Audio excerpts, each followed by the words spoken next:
Assalamualaikum warahmatullahi wabarakatuh. Subhanallah walhamdulillah wa la ilaha illallah wallahu akbar. La haula wa la quwata illa billahil aliyil azim.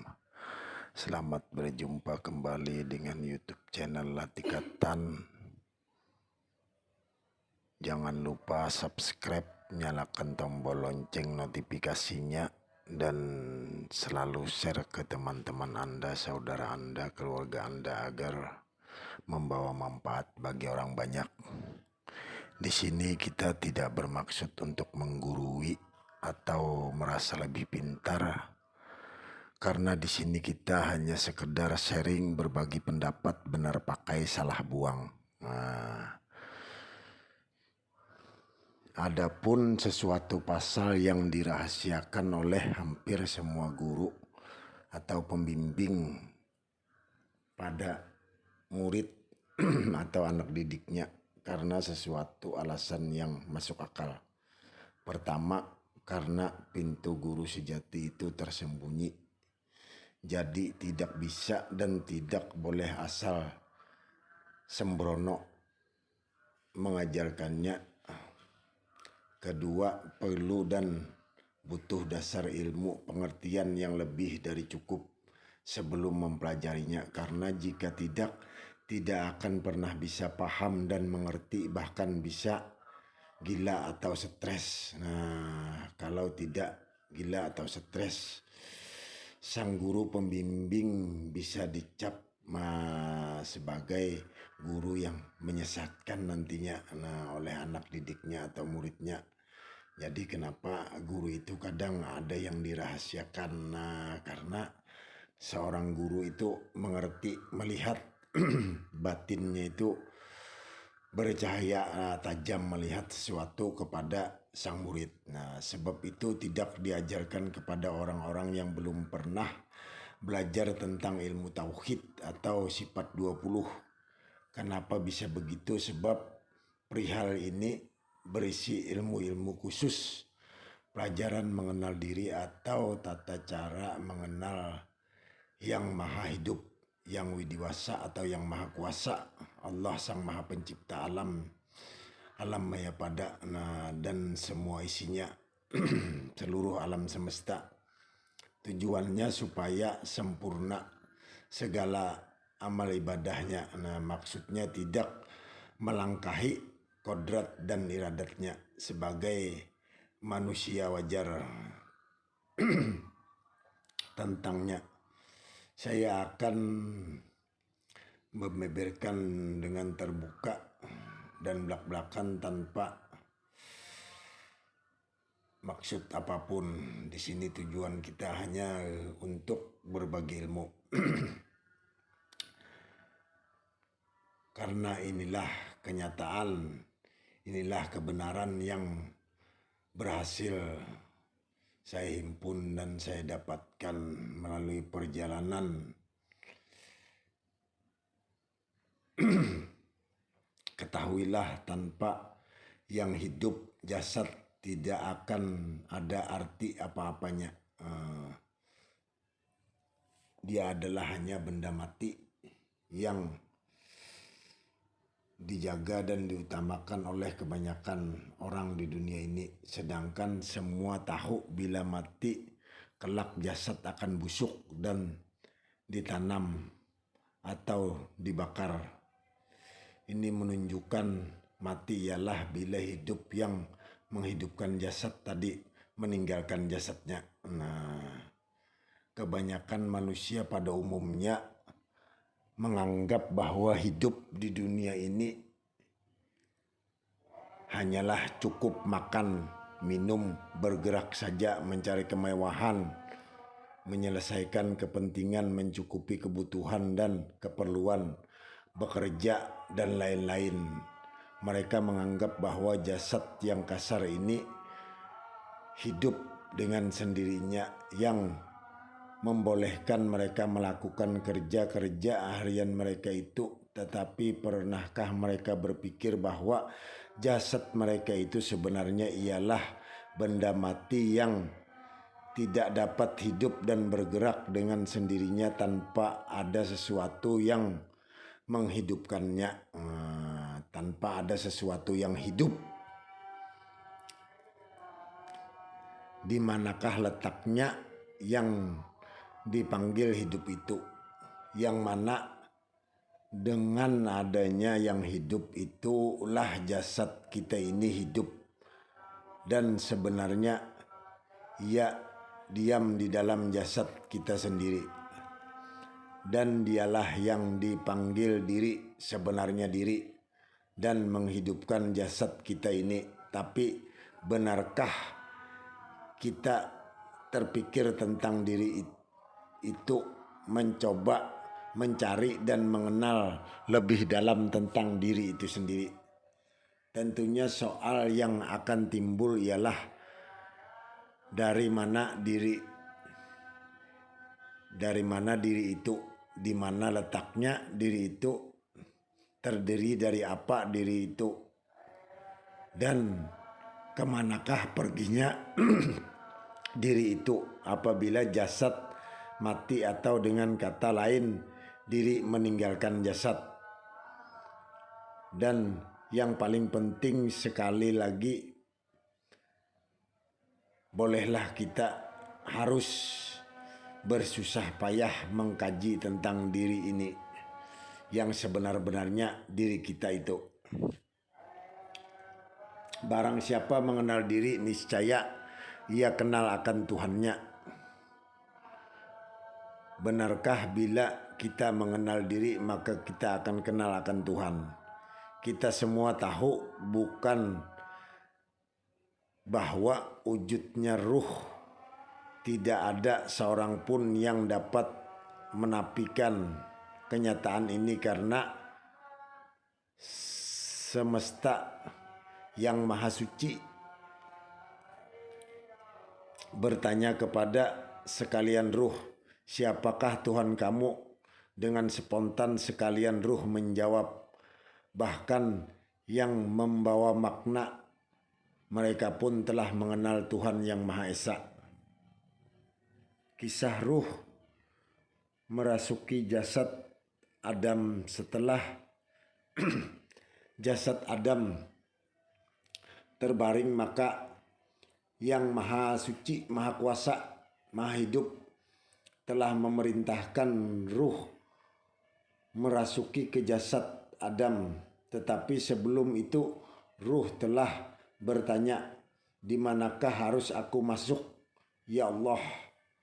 Dan Allah pun menjawab, masuklah kemana saja yang kamu senangi, maka masuklah ruh melalui lubang hidung, kedua lubang hidung, dan dengan itu maka bernapaslah kita sekarang ini melalui lubang hidung.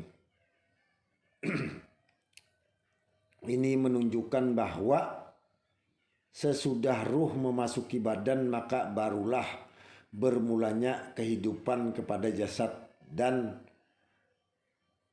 terbukti di sini bahwa ruhlah yang dikatakan penghidup kepada jasad dan mati pada jasad, ialah apabila ruh keluar, apabila sampai ajalnya tiba. Innalillah wa inna ilaihi rajiun. Jasad kasar kita ini terdiri dari dua, yaitu dihidupkan. Apakah maksud dihidupkan dan bagaimana yang dihidupkan? Yang dihidupkan ialah jasad kasar kita ini dihidupkan oleh ruh yang berada di dalam jasad. Ruh memasuki jasad semasa kita 100 hari di dalam rahim ibu, di dalam rahim ibu kita. Jadi kita berumur 100 hari di dalam rahim ibu. Aku tiupkan sebagian dari ruhku, begitulah kata firman Allah. Sejak itulah kita hidup di dalam rahim ibu, di dalam kandungan, dan kemudian dilahirkan ke dunia dan terus menjalankan kehidupan dari bayi hingga akhir hayat. Adapun yang kedua, menghidupkan. Yang menghidupkan ialah ruh yang datangnya diciptakan dari yang maha kuasa, yang maha suci, yang maha hidup, yang memasuki jasad dan terus hidup. Tugas ruh ialah menghidupkan jasad, tetapi yang maha suci, yang maha hidup, jasad tidak langsung terpikir bahwa ruh lah yang hidup, sebenar-benarnya hidup dan menghidupkan jasad, yang bila mana ruh meninggalkannya maka matilah dia dan disebut mayat, lalu ditanam atau dibakar atau macam-macam, tergantung kepercayaan masing-masing. Mati ialah apabila ruh meninggalkan jasad. Jadi siapkan yang berkepentingan di sini tentunya jasad. Karena tanpa ruh maka jasad tidak bermakna. Jasad kita memerlukan ruh untuk hidup, tapi kenapa ruh tidak dipedulikan sama sekali semasa hidupnya? Perlukah ruh dikenali? Tentu sangat perlu, karena perannya sangat penting. Sudah saya uraikan di atas. Sebelum mengenal ruh, haruslah kita mengenal diri yang sebenar-benarnya diri. Barang siapa mengenal diri, maka kenal dia akan Tuhannya. Apakah diri itu untuk semua ilmu pengetahuan bahwa diri itu datang kemudian setelah ruh memasuki jasad? Mengapa bisa begitu? Apabila ruh berada di dalam jasad, maka perkembangan cahaya ruh itu yang memenuhi dalam jasad keseluruhannya telah menyebabkan wujud diri yang berupa seperti jasadnya memenuhi ruang dalam jasadnya. Maka wujudlah diri sebenar-benarnya diri, dan diri inilah yang harus dikenal. Kenalilah diri, maka kenal akan Tuhanmu. Bagaimana mengenal diri sebenar-benarnya diri? Ada berbagai cara dan kaidah digunakan untuk mengenal diri. Ini namun hanya sesuatu yang bisa menjamin bisa tepat pas sasaran, yaitu dengan guru pembimbing atau guru sejati atau guru mursyid atau syekh murabbi muslim. Kenapa? Untuk mengenal diri ini ada 3 jalan atau 3 cara terbuka dengan sendirinya. Berusaha sendiri untuk membukanya atau dibukakan oleh guru-guru yang berpengalaman atau syekh murabbi mursyid tadi. Intisari patinya adalah dibuka atau membuka. Apa maksud dari dibukakan? Dibuka maksudnya ialah membukakan jalan pancaran cahaya diri itu hingga keluar dari jasad, dan terpancarlah cahaya diri itu keluar dari jasad melalui jalan-jalannya, dan dengan rasa yang bergetar-getar pada jalan keluarnya. Rasa ini dapat dirasakan dengan nyata oleh murid-murid pelaku belajar yang mempelajari hal ini. Ini adalah rahasia hidup diri, dan diri ini adalah menghidupkan jasad selagi adanya hayat di dunia ini. Diri ini harus dikenal dan dirasai sepenuhnya oleh kita, karena ia mengandung banyak rahasia dan serbaguna multifungsi di dunia dan di akhirat. Kenalkah diri tadi kepada Tuhannya? Sudah tentu, karena dia datang dari sana, dari yang maha kuasa, sang maha pencipta, yang maha segala maha. banyak lagi persoalan yang akan timbul apabila kita dapat mengenal diri kita yang sebenar-benarnya diri. Ini kita harus belajar dari diri ini sendiri, bukan yang lain selain diri itu sendiri. Nah, dia mengetahui karena dia datang dari yang maha mengetahui. Dia bijak karena dia datang dari yang maha bijaksana. Dia berkuasa karena dia datang dari yang maha kuasa. Dialah sebaik-baiknya guru karena dia datang dari yang maha guru. Kehidupan sebenarnya ada di dalam karena kehidupan datang setelah kita hidup. Kesimpulannya, kenalilah diri kita ini karena dialah sebenar-benarnya diri dan utamakanlah dia dalam segala urusan kita di dunia ini sambil menunggu surat undangan yang maha kuasa. Jangan lupakan itu karena dia kenal karena dia dikenalkan. Nah,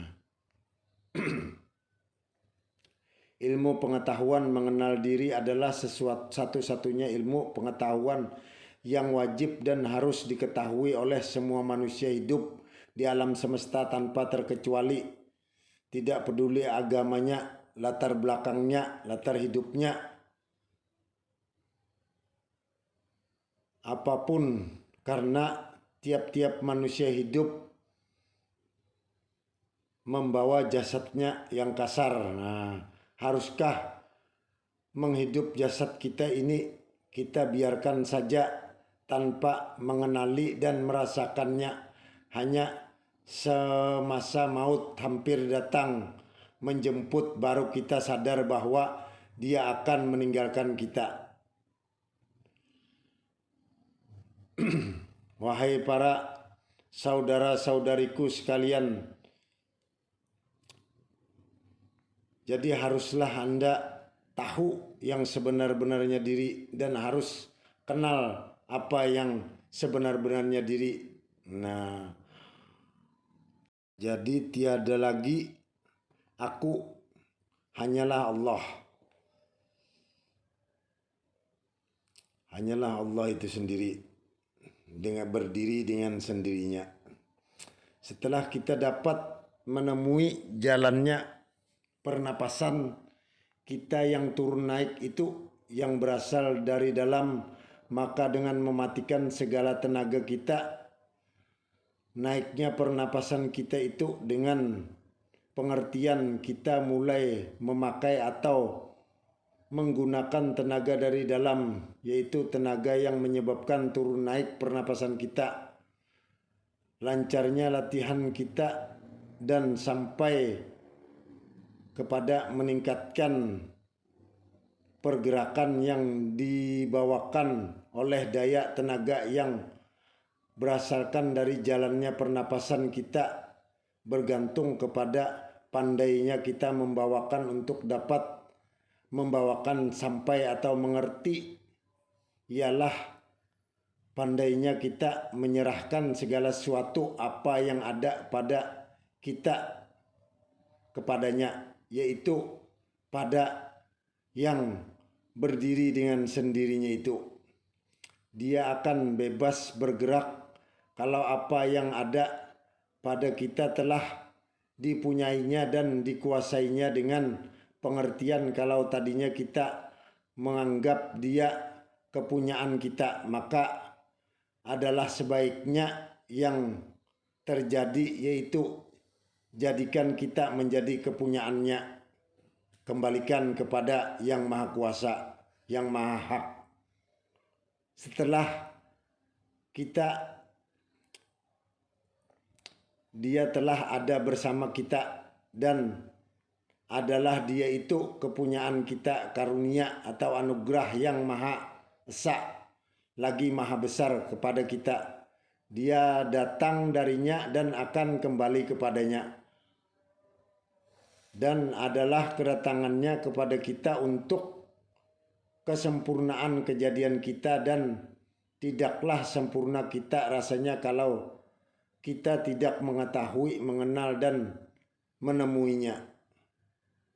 Adalah dia langsung dari yang Maha Esa, dan adalah keadaan kita dijadikan dari yang telah dijadikan.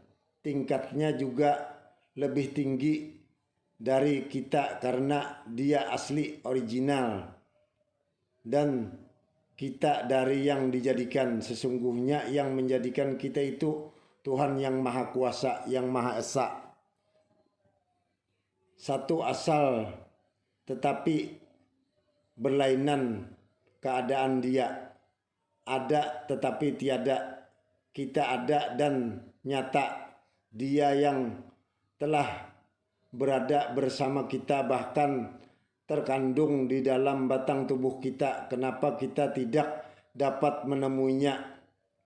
Tuhan telah memberikannya kepada kita untuk hidup, bukan untuk mati. Jadi nyatalah sudah ada kelebihannya dari kita, dan rahasia hidup dan kehidupan kita padanya letaknya. Dan kalau kita ingin hidup bahagia, tentu dia mesti kita cari dan kita temui. Semesti telah dikatakan di atas, padanya terletak rahasia hidup yang abadi abadan. Untuk mengetahui dan menemuinya, tentu lebih dahulu harus kita pecahkan soal antara kita dan dia dengan jalan memisahkan yang satu dengan yang lain, yaitu antara badan dan diri, atau antara dia dan aku. Latihan yang kita bawakan dengan mematikan badan sebelum mati sebenarnya mendatangkan permulaan dan perpisahan, karena dengan perbuatan kita itu maka tinggallah yang hidup. Jadi yang tinggal hanya yang hidup saja, yang Maha Kuasa saja. Nah, kita tidak ada lagi sudah. Perbuatan kita dengan latihan itu ialah kita meninggalkan yang hidup, oleh karena kita hendak mengetahui ke dalam keadaan yang sebenarnya. Sebelum kita dapat menemui dan menguasainya, kita tidak dapat yang sebenar-benarnya. Untuk itu hendaklah kita terus berlatih dan berlatih mencarinya sampai pada pancaran keluar dari ujung jari kita. Dengan telah dapatnya kita merasakan pancaran yang keluar di ujung jari-jari kita, itu berarti dinding telah tembus dan rahasia telah terbuka, dan tugas kita ialah mempelajarinya lagi dengan pengalaman-pengalaman yang sudah kita dapatkan itu. Dia adalah hak milik kita dan tiadalah orang lain berhak atasnya, karena tidak kita pergunakan hak milik kita yang amat berharga itu. Pendirian kita selama ini selain salah karena tidak berpegang pada diri kita yang hidup, melainkan kepada badan barang yang mati, yang terang ada pada yang gelap. Yang gelap pun ada pada kita. Kenapa berpegang kepada itu yang gelap? Jadi jangan pernah kita berpegang kepada tubuh yang kasar ini. Siang ada pada kita, malam pun ada pada kita. Siang adalah terang, dan yang terang adalah diri, dan yang malam itu adalah gelap. Yang gelap itu adalah badan kita, diri yang kasar. Seterang letaknya di dalam, dan yang gelap letaknya di luar. Siang dan masukan itu, siang ke dalam kepada yang malam. Datanglah itu yang hidup dari yang mati, dan yang mati dari yang hidup. Keluarkanlah yang di dalam, dan kedalamkanlah yang di luar. Untuk itu yang datang berupa rezeki tidak terduga dan terbilang banyaknya akan datang kepada kita dan akan kita dapat. Semua orang takut mati karena salah memahami hidup atau salah memaknai hidup. Jadi mereka takut ditinggalkan hidup atau mati. Dari itu maknanya dia takut akan mati. Mereka salah pegang, salah tanggapan, salah berpegang karena mereka selama ini berpegang kepada yang mati. Yang mati itu dianggapnya hidup. Padahal yang hidup itu adalah yang di dalam yang sebenar-benarnya hidup. Tidak mempedulikannya selama ini bagi kita yang berpegang pada yang hidup tidak akan takut mati karena bagi kita yang hidup itu mestilah tidak ada matinya abadan selama-lamanya adalah dia itu kekal abadi kembali menyatu bersama yang maha kuasa yang maha hidup kepada yang hak zat mutlak. Pembawaan hidup mereka-mereka yang seperti itu menuju kepada kematian dan perjalanan hidup yang dia bawa menuju kepada hidup yang kekal dan abadi untuk selama-lamanya kembali ke pangkuan yang maha kuasa ilahi Rabbi. Perjalanan mereka ke bawah sedangkan perjalanan kita ke atas. Mereka menuju kematian sedangkan kita menuju kesempurnaan hidup yang kekal abadi yang tiada binasa selama-lamanya. Jalanan yang sebenar-benarnya ialah perjalanan kita sebenarnya ialah kita telah mati sebelum dimatikan, telah pergi sebelum dipanggil, dan aku telah kembali dari sana. Aku telah menemuinya setelah engkau menemui aku, dan batas aku dengan dia ialah seperti batas antara engkau dan aku, yaitu jauh, tidak berantara, dan dekat, tidak terbatas, tidak berjarak. Engkau yang tadinya dinding bagiku untuk menghubungi dan menemuinya, kini telah dapat menghubungiku dengan cara pemecahanmu, maka terbukalah jalan bagiku untuk menghubungi dan menemuinya karena pintu telah terbuka bagiku. Engkau, aku bahwa serta karena cinta kasih sayangku tertumpah padamu, dan adalah engkau itu badanku. Kita tidak akan terpisah kecuali kalau dipisahkan oleh yang maha suci, yang maha kuasa. Kuasailah aku supaya apa yang ada padaku menjadi kepunyaanmu. Nah, intinya ini syair ini menyatakan bahwa kita itu kalau sudah menyatu panaul pana, bakaul baka, istilahnya kita hancurkan diri yang kasar ini, nah, diri yang jahir ini, yang hidup itu kita keluarkan, yang hidup yang benar-benar hidup. Nah, yang hidup itu benar-benar yang di dalam tadi yang sebenarnya diri, bukan diri yang kasar ini atau tubuh ini. Maka kita selama-lamanya hidup dengan tubuh kita ini kembali ke pangkuan yang maha kuasa ilahi Rabbi. Wallahu alam bisawab. Nah, bagaimanakah cara menguasainya? Mudah saja, cintailah, kasihilah dan sayangilah aku. Bagaimanakah cara mencintai, mengasihi dan menyayangi aku? Tidak pinta apa-apa yang tidak ada padamu. Cukuplah kalau engkau serahkan apa yang ada padamu kepadaku. Kembalikan. Dan untuk itu akan aku serahkan pula apa yang ada padaku sehingga aku menjadi kepunyaanmu dan engkau menjadi kepunyaanku. Keadaan engkau yang berkuasa keluar aku yang dibuka. Tadinya sebelum engkau mengenal aku, maka adalah aku nyawamu. Setelah engkau dapat mengenal aku, maka tahu engkau yang membawa aku ini sangat berguna padamu. Engkau ketahui bahwa seluruh kehidupanmu bergantung padaku. Setelah engkau menemui aku, maka engkaulah lebih kenal padaku.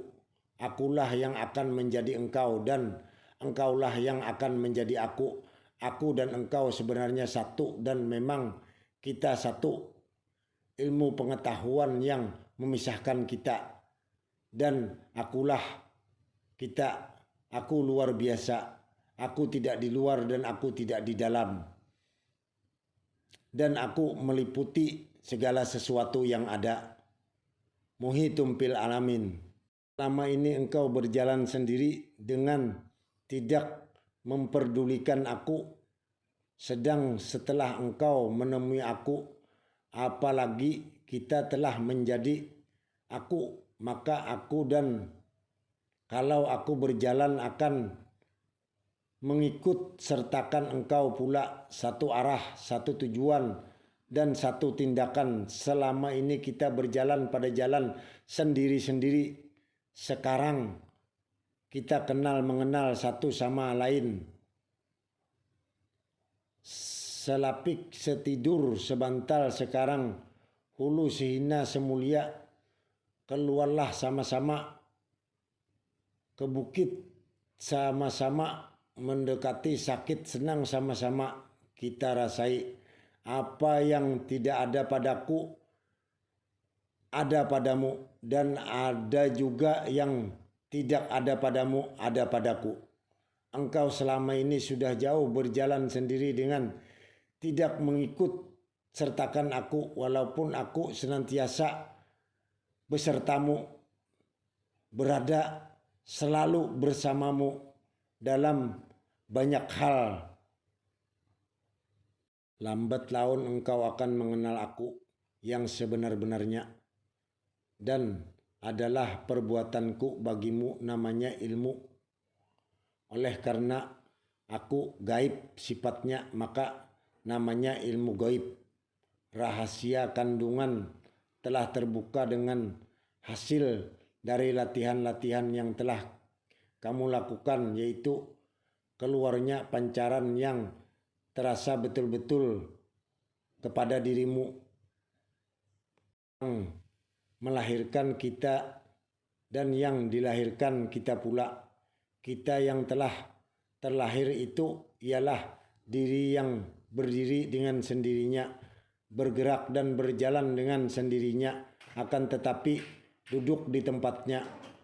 Keluarnya dari badan kita melalui saluran-saluran tertentu yang bernamakan pancaran yang sangat sanggup menembus alam sendiri, akan sanggup pula menembus alam lain. Kalau kita telah dapat menguasai dan mengetahui akan rahasianya yang sebenar-benarnya.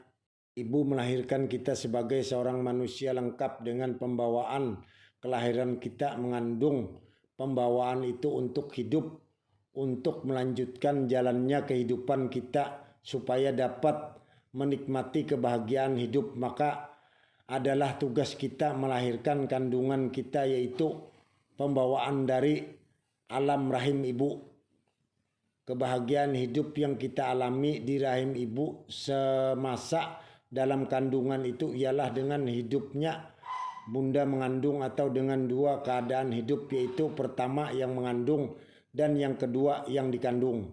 Sebelum kita dapat dilahirkan kandungan itu sampai akhir hayat kita, maka senantiasa akan panjanglah jalan kehidupan kita yang kita rasai karena melakukan hidup sendiri. Maka untuk kesempurnaan jalannya kehidupan kita, lahirkanlah kandungan sendiri.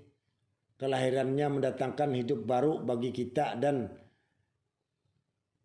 seimbangkanlah jalannya kehidupan kita.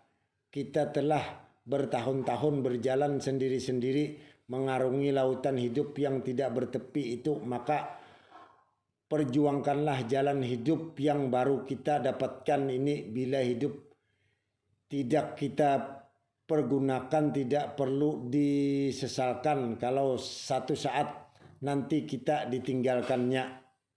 Dengan telah melahirkan kandungan itu, kita akan menjadi manusia baru dengan tenaga baru dan sebutan baru, yaitu manusia hidup, bukan hayat hidup.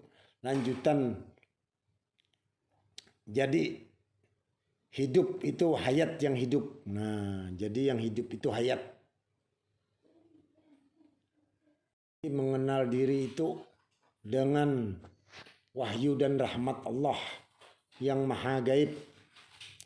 Mengenal diri sebenar-benarnya diri, seperti yang sudah saya uraikan di atas, bahwa untuk semua pengetahuan yang dikatakan diri itu sebenarnya datang kemudian setelah ruh, atau dengan kata lain, diri itu adalah perkembangan ruh di dalam jasad. Ia membawa arti bahwasanya setelah ruh memasuki jasad, perkembangannya yang berupa cahaya memenuhi seluruh bagian dalam jasad, dan inilah diri sebenar-benarnya diri, dan diri inilah yang harus dikenal sebagaimanakah dia, dan diri apakah dia.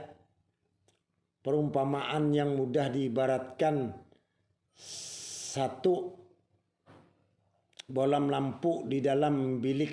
Bolam itu ruh dan cahaya yang menerangi di balik, itulah diri, dan tentunya cahaya tadi memenuhi ruang bilik tersebut, dan cahaya yang berasal dari bolam lampu dan bentuk bilik tersebut. Sekiranya bolam lampu itu berbentuk 4 segi, pasti cahaya tadi juga akan membentuk 4 segi, dan begitulah pula pada bentuk-bentuk lainnya.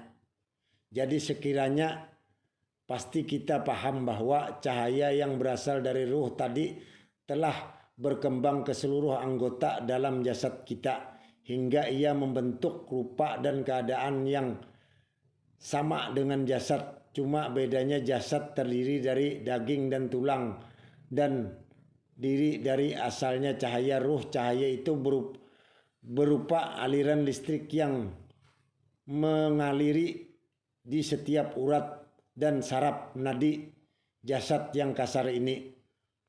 Untuk mengenalnya kita haruslah melahirkan cahaya diri ini agar keluar, karena batasnya dengan dunia luar hanyalah kulit kita ini. Bagaimana harus melahirkan dan merasakan akan aliran cahaya itu di setiap bagian tubuh kita. Mengenal diri itu berarti mengenal yang maha kuasa, yang maha hidup, yaitu penguasa alam sejati.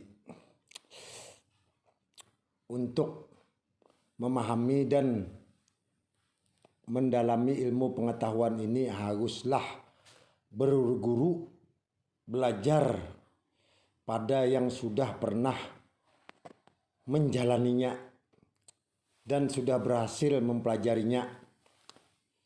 Jika tidak, mana mungkin bisa dan bisa mengajarkannya.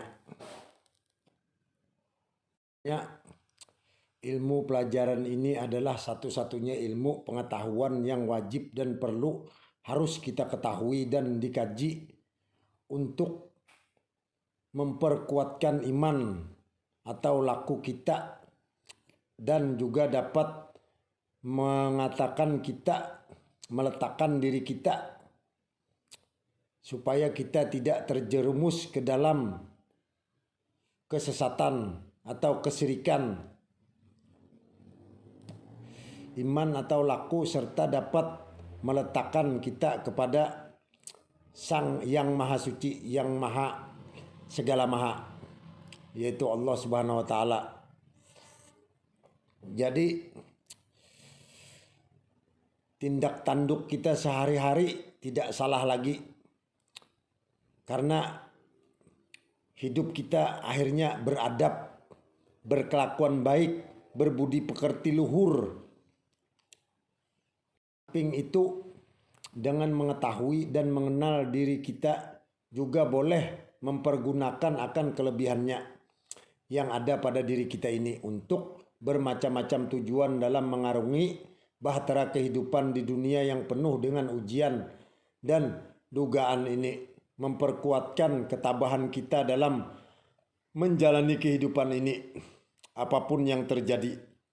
Jadi membuat kita nanti ikhlas, sabar, ridho terhadap apapun kudrat iradat Allah, kehendak Allah Subhanahu wa taala.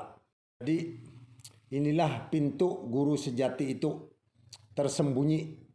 Inilah sesuatu pasal yang menyatakan pintu guru sejati tersembunyi yang tiada diajarkan kepada orang-orang yang belum belajar tentang ilmu tauhid atau sifat 20. Sebab perihal ini berisi ilmu-ilmu khusus, pelajaran mengenal diri atau tata cara mengenal yang maha hidup.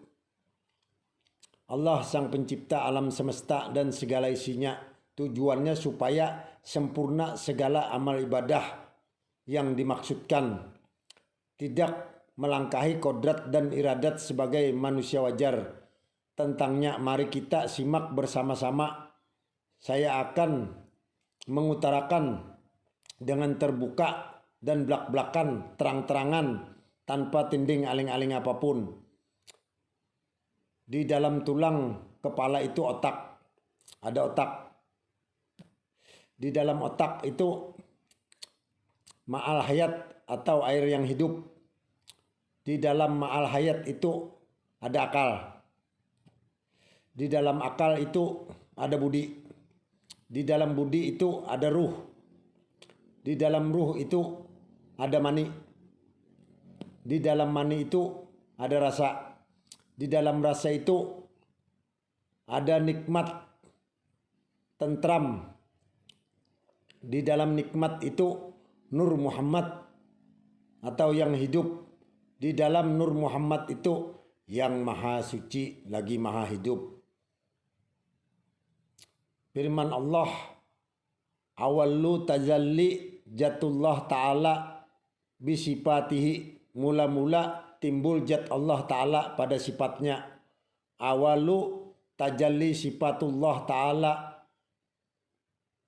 bi asma'ihi, mula-mula timbul sifat Allah ta'ala kepada namanya. Lalu tajalli asmadullahi ta'ala bi af'alihi, mula-mula timbul nama Allah ta'ala kepada perbuatannya. Awalu tajalli af'alullahi ta'ala bi insani kamilum bi asma'i,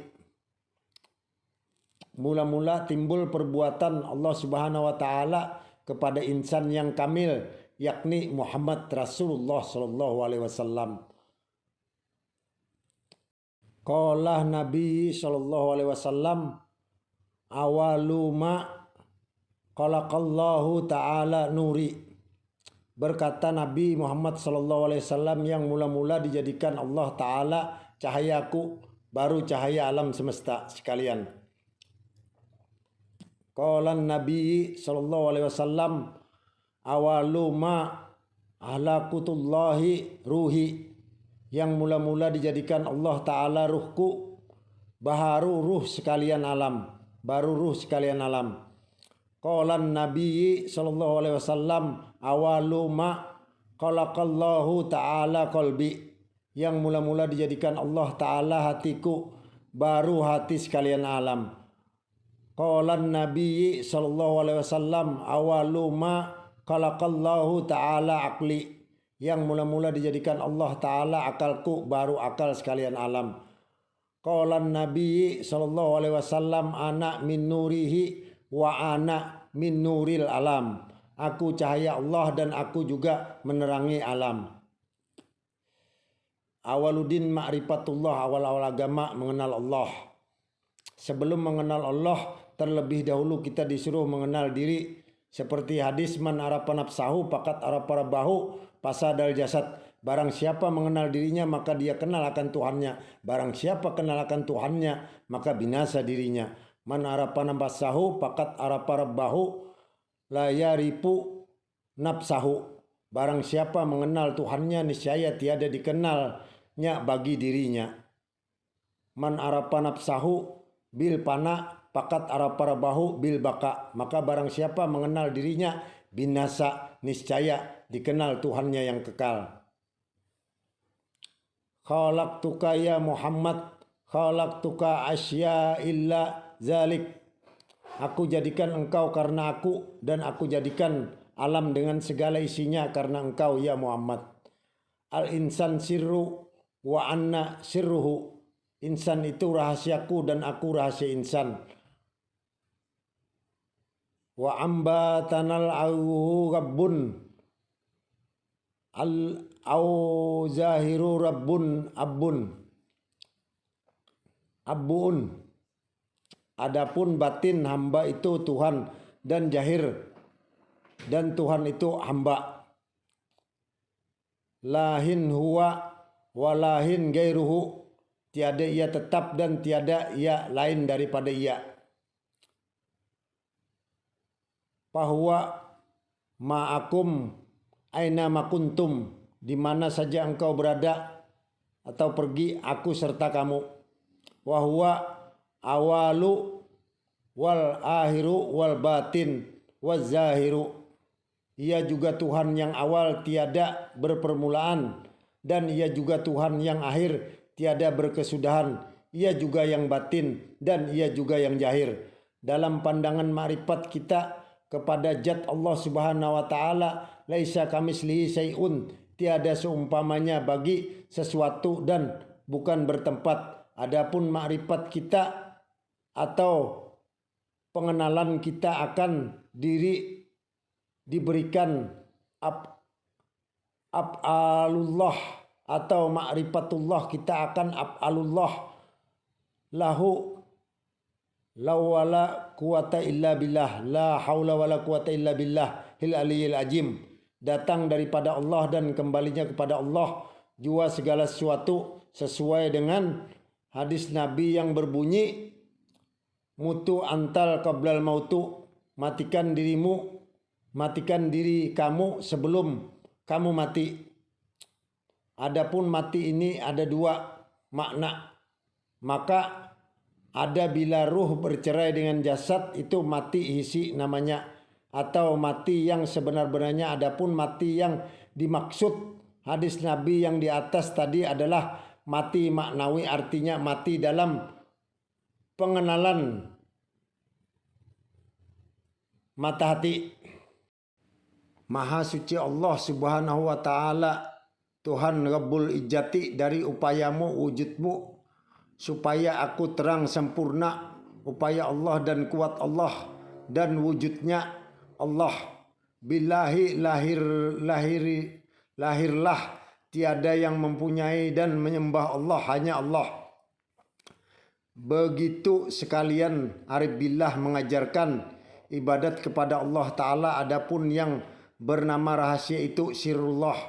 Adapun kita bertubuh akan Muhammad, batin dan zahir bertubuh akan ruh. Adapun jadi nyawa itu bertubuh kan ruh idapi kadim terdahulu. Maka tiada lagi kita tenang tubuh dan zahir dan batin itu akan bernama rahasia, ialah Allah. Sir namanya kepada kita, karena rahasia itu nur. Adapun sebenar-benarnya sifatullah ta'ala kepada kita, inilah rahasianya yang dibicarakan, rahasia yang sebenar-benarnya yang kita ketahui. Adapun jalan hakikat yang sebenar-benarnya yang mengata Allahu Akbar waktu kita sembahyang itu ialah zat sifat asma af'al kudrat iradat ilmu hayat.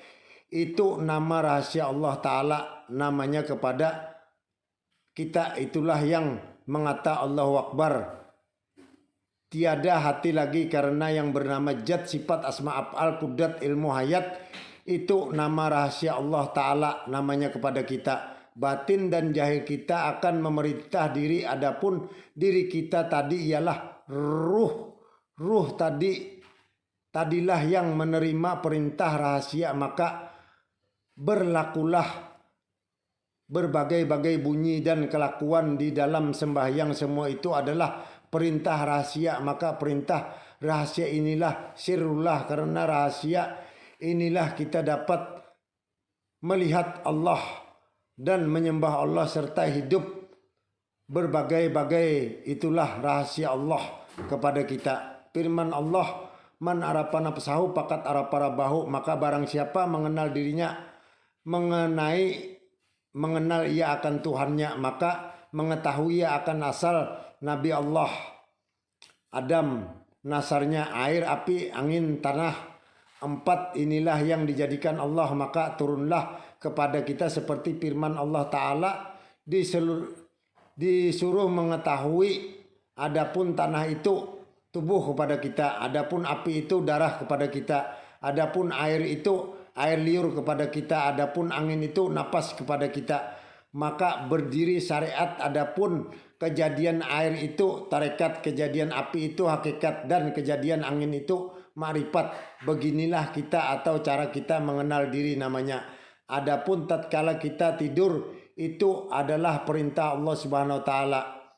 Maka dari itu janganlah lagi kita kenang dan janganlah kita berkehendak atau panjang angan-angan, dan jangan lagi diingat diri kita ini karena tiada hayat lagi. Di waktu kita tidur itu adalah rahasia Allah Subhanahu wa taala. Adapun perintah segala hati pada tengah-tengah hati sebagai adapun tempat rahasia itu di dalam jantung, maka jikalau tiada rahasia Allah itu tidaklah batin dan zahir ini berkehendak, karena pada hakikatnya rahasia Allah itulah menjadi kehendak segala manusia dan binatang akan. Tetapi awas, jagalah hukum syara atau syariat yang dipardukan pada kita. Maka dari itu tiliklah dan perhatikan bersungguh-sungguh perkara yang tersebut di atas. Maka barang siapa menilik sesuatu tiada melihat ia akan Allah di dalamnya, maka tiliknya itu batil atau batal atau syirik, karena ia tidak melihat akan Allah Subhanahu wa taala, akan kejahiran Allah di alam semesta ini. Kata Sayyidina Abu Bakar Siddiq radhiyallahu anhu, artinya tiada aku melihat akan sesuatu melainkan Allah, yang aku lihat Allah taala terlebih dahulu. Maka Umar ibnu Khattab radhiyallahu anhu, ma raitu say'an illa wara'aituhu ma'ahu, tiada aku lihat sesuatu melainkan aku lihat Allah kemudiannya. Kata Utsman ibnu Affan radhiyallahu anhu, tiada aku melihat sesuatu melainkan yang aku lihat Allah besertanya. Kata Ali ibnu Abi Thalib radhiyallahu anhu, tiada kulihat sesuatu kecuali Allah yang kulihat di dalamnya. Maka perkataan para sahabat itu agak berbeda, akan tetapi maknanya satu jua. Berbeda-beda tapi satu jua. Firman Allah di dalam Al-Quran yang berbunyi, wa huwa ma'aku aina makuntum, aku hak Tuhan kamu. Wahai ampusikum apala tubsirun, ada Tuhan kamu di dalam diri kamu, mengapa tidakkah kamu lihat akan aku, kata Allah. Padalah aku terlebih hampir daripadamu, matamu yang putih dengan hitam, terlebih hampir lagi aku dengan kamu. Kemudian dari itu hendaklah kita ketahui benar-benar akan diri ini, mengapa kita ini menjadi hidup, melihat, mendengar, berkata-kata, kuasa, memilih baik dan jahat. Coba renungkan sejenak, siapakah yang berbuat di balik kekuasaan kita ini? Maka di sini kita kembalikan saja kepada pasal rahasia yang telah lalu. Sebutnya pasti kita bertemu dengan Allah atau mi'raj dengan dia Rabbul Izzati. Maka barang siapa tiada mengetahui perkara ini, tiada sempurna hidupnya dunia dan akhirat. Dan jikalau dia beramal apa saja semua amalannya itu batil. Maka dari itu hendaklah kita ketahui benar-benar apa asalnya yang menjadi nyawa dan ruh itu. Yang menjadi nyawa dan ruh itu ialah zat Allah Subhanahu wa taala, daripada ilmunya dan ruh sekalian alam semesta. Seperti sabda Nabi kita, Anna Abul Basyari, aku bapak segala ruh dan bapak segala tubuh. Bermula sebenarnya ruh ta'ala di alam tubuh nyawa namanya. Tatkala ia berkehendak hati namanya. Tatkala ia berkuasa memperbuat akal namanya. Maka kesemuanya itu adalah rahasia Allah Ta'ala kepada kita. Maka barang siapa tiada tahu perjalanan ini, maka tiada sempurna hidupnya dunia dan akhirat. Hidup ada nyawa itu Muhammad dinamai akan dia bayang-bayang. Bayang-bayang ianya yang empunya bayang-bayang dan hidupi, ruh hidupi. Akan tetapi daripada nur jua, karena tiada diterima oleh akal kalau bayang-bayang itu maujud sendirinya. Kalau ada yang mempunyai bayang-bayang, ialah Allah Subhanahu wa taala itu sendiri. Demi Allah dan Rasulullah, insan jikalau tiada tahu atau tiada percaya akan kejadian nur ini perjalanan ruh, maka menjadi kafir dan munafik. Karena apabila tiada tahu mengenal diri dan tiada dapat membedakan antara khalik dan makhluk, maka amalan orang tersebut batil, bisa tenggelam ke dalam kesirikan. Peganglah nasihat seorang al-arif billah yang berbunyi demikian. Jangan kamu ajarkan akan manusia akan ilmu yang tiada sampai akal mereka itu adalah kamu itu nanti didustakannya oleh mereka itu Allah dan Rasulnya, maka orang itu mendustakan akan kamu. Jadi garis besarnya, apabila seorang umpamanya belum pernah belajar dan mempelajari ilmu usuluddin atau sifat 20, tidak boleh diajarkan itu rahasia yang tersebut di atas tadi. Tapi dengan wahyu Allah Subhanahu wa taala bisa dan boleh, tinggal tahu caranya. Intinya kita harus mengenal Allah Subhanahu wa taala, harus mengenal diri yang sebenar-benarnya agar kita hidup abadi kekal abadan-abadan. Jadi harus kita kembali sesuai bendera innalillah wa innalillahi rajiun. Asalnya dari Allah, kembali kepada Allah. Sekian dulu dari saya. Apabila ada salah-salah kata, salah dalam ucapan, salah dalam perbuatan, salah dalam penyampaian, umpama berbeda pendapat, dimaafkan saja, karena di sini tidak ada maksud saya untuk menggurui atau merasa lebih pintar. Tidak ada.